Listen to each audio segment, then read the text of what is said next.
The forbidden love of Amara. In a small village nestled between rolling hills and vast savannas, lived a young woman named Amara. She was known throughout her community for her intelligence, beauty, and the gentle way she carried herself. Having just celebrated her 20th rainy season, Amara had reached the age when young women in her village were expected to marry. Amara's parents, Adama and Kissa, were respected elders in their community. They had worked tirelessly to ensure their daughter received an education at the mission school in the nearby town, hoping it would improve her prospects for a good marriage. What they hadn't anticipated was how this education would open Amara's mind to new ideas about love and partnership. During her time at the school, Amara had met Kofi, the son of a trader from a neighboring village. He was thoughtful and kind, with dreams of starting a small business that would serve communities across the region. Over many conversations shared during lunch breaks and walks home, Amara and Kofi fell deeply in love. They began to imagine a future together, where they would combine their skills and build a life of their own choosing. When Amara returned home after completing her studies, she gathered her courage and spoke to her parents about Kofi. To her dismay, their faces grew stern with disapproval. "Daughter," her father said gravely, "you know that in our tradition, marriages are carefully arranged by families. The elders consult with the ancestors and consider the histories of both families before such decisions are made." Her mother added, "We have already begun discussions with the family of Chief Mensah's son. They have offered a generous bride price, and such a union would bring honor to our family and secure your future." Amara's heart sank. Chief Mensah's son was nearly twice her age and known for his harsh treatment of others. The thought of spending her life with him filled her with dread. "But Baba, Mama, I respect our traditions, but I have found someone whose spirit speaks to mine. Kofi is hard-working and kind. He respects me and values my thoughts," Amara pleaded. Her father's expression hardened. "This is not about what you want, Amara. It is about responsibility to family and community. Your grandfather would be ashamed to hear you speak this way."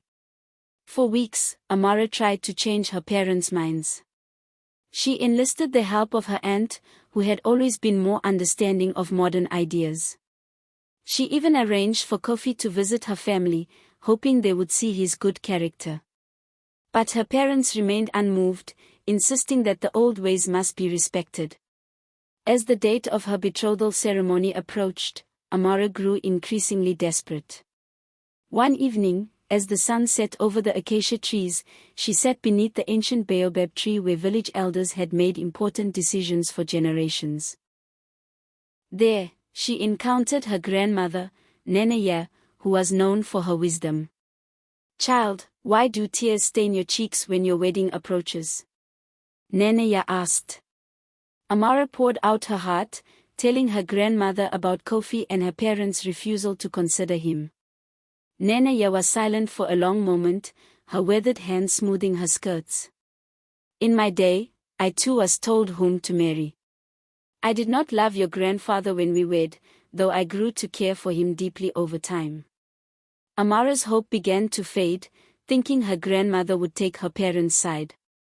But, Nenaya continued, "I have watched our people hold too tightly to ways that sometimes bring pain where there could be joy. Come with me." That night, Nenaya spoke to Amara's parents. No one knows exactly what was said, but the village buzzed with rumors of heated words and invocations of ancestors. The next morning, Adama and Kissa called Amara to them.